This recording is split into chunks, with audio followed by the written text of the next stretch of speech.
आपने क्या कहा था 2022 में किसानों की आय दुगनी कर देंगे। अब आप कह रहे हैं कि अगले 25 साल बाद के सपने देखो। आपने वादा किया था 2022 में एक भी व्यक्ति बेघर नहीं रहेगा की मानी जाएगी। नरेंद्र मोदी जी ये नौटंकी मानी जाएगी। बड़े सपने देखने चाहिए, छोटे छोटे सपने देख रहे हैं। हमारे देश के बेरोजगार करोड़ों करोड़, उनका सपना है कि उन्हें आज रोजगार मिल जाए। आप कह रहे बड़ा सपना देखें 25 साल बाद। आपने कांग्रेस की सांसद रेणुका चौधरी को सुरफनखा कहा था, माफी मांगे मोदी जी। तो आज भी भारत में करोड़ों बेघर लोग हैं, उन्हें घर नहीं मिले। अब आप कह रहे हैं अगले 25 साल के लिए बड़े सपने। बधाई देना चाहता हूं जसोदाबेन मोदी को। और नमस्कार, मैं हूं भूपेंद्र रावत और आज हम बात करेंगे देश में प्रधानमंत्री नरेंद्र मोदी जी ने आज आज़ादी के अमृतकाल में देश का संबोधन किया और उसमें कहा, मैं आज अपने दिल से दुख की बात कहना चाहता हूं, बहुत दुखी हूं। हमारे देश में नारियों का सम्मान नहीं होता है। बहुत बड़ी बात कही। मुझे लगता है कि हमारे देश के प्रधानमंत्री नरेंद्र मोदी जी का महिलाओं के प्रति हृदय परिवर्तन हो चुका है और इसलिए नारी के सम्मान करने की बात जिस तरीके से की है, जिस अंदाज में, मुझे लगता है जसोदाबेन मोदी के घर वापसी की तैयारी हो गई है। मैं बधाई देना चाहता हूं जसोदाबेन मोदी को और मैं बधाई देना चाहता हूं इसके लिए हमारे देश के प्रधानमंत्री नरेंद्र मोदी जी को कि उनके मन में महिलाओं के सम्मान के प्रति उनका हृदय परिवर्तन हो गया है। और उसका सबसे पहला बड़ा कदम होना चाहिए कि मोदी जी, जिस जसोदाबेन को आप छोड़ करके बरसों से छोड़े हुए हैं, जसोदाबेन आज भी आपकी लंबी आयु के लिए उपवास रखती हैं। जसोदाबेन आज भी आपकी खुशहाली के लिए पूजा और पाठ अर्चना करती हैं। उनकी घर वापसी करा दीजिए, तब पता लगेगा कि सच में आप नारियों का सम्मान हृदय से करने लग गए हैं। नहीं तो नौटंकी मानी जाएगी। नरेंद्र मोदी जी ये नौटंकी मानी जाएगी। और दूसरा, मैं आपको याद दिलाना चाहता हूं, रेणुका चौधरी सांसद, संसद के अंदर एक महिला हंसी 2018 का याद कराता हूं मैं। तब आपने कहा था कि रावण के रामायण काल के बीच में रामायण काल का आपने जिक्र किया।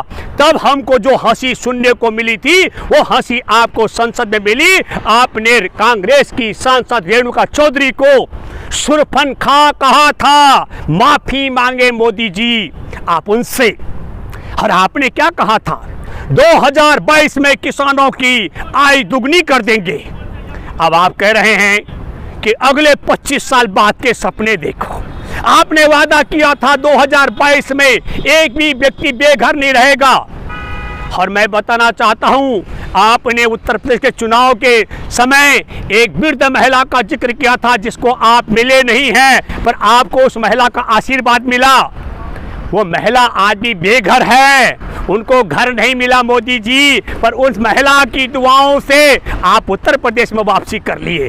तो आज भी भारत में करोड़ों बेघर लोग हैं, उन्हें घर नहीं मिले। अब आप कह रहे हैं अगले 25 साल के लिए बड़े सपने देखो। आप कह रहे हैं कि 130 करोड़ लोगों की एकता होनी चाहिए, लेकिन आपके ही लोग किस तरीके से, आपके भाजपाई आरएसएस के लोग जय श्री राम के नारा लगा करके नफरत के फैलाने का काम करते हैं। किस तरीके से गौपालक अगर सड़क में गाय लेके जा रहा हो तो उनकी हत्या कर डालते हैं।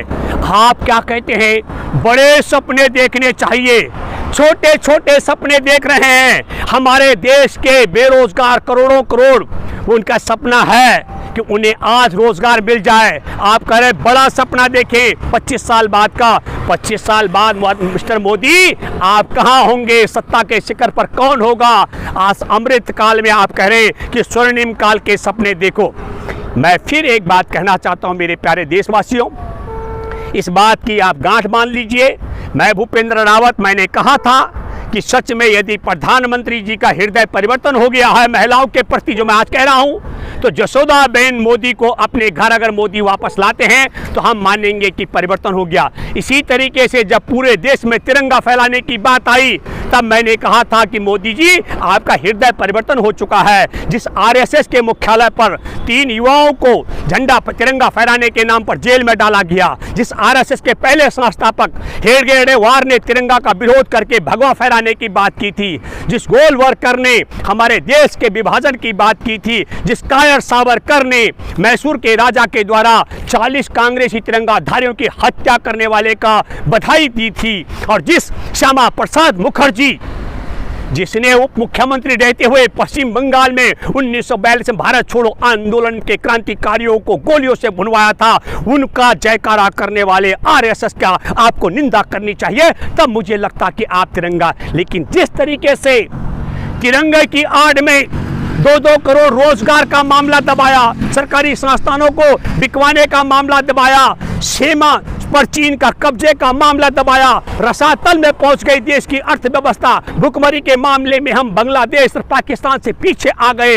इन सब मामलों को दबाने के लिए और हमारे देश की सेना को कमजोर कराने के लिए, इस सारे षड्यंत्र के लिए आप तिरंगा आगे लाए ना। तिरंगा के प्रति आपकी नियत में परिवर्तन आया, क्योंकि मैं मान रहा था कि लाल किले से आप माफी मांगेंगे उस आरएसएस के पापों के लिए जो देश में तिरंगे और देश की आज़ादी के खिलाफ रहा है। आपने माफी नहीं मांगी, इसका मतलब बड़ा साफ था कि आपके लक्ष्य 2 थे।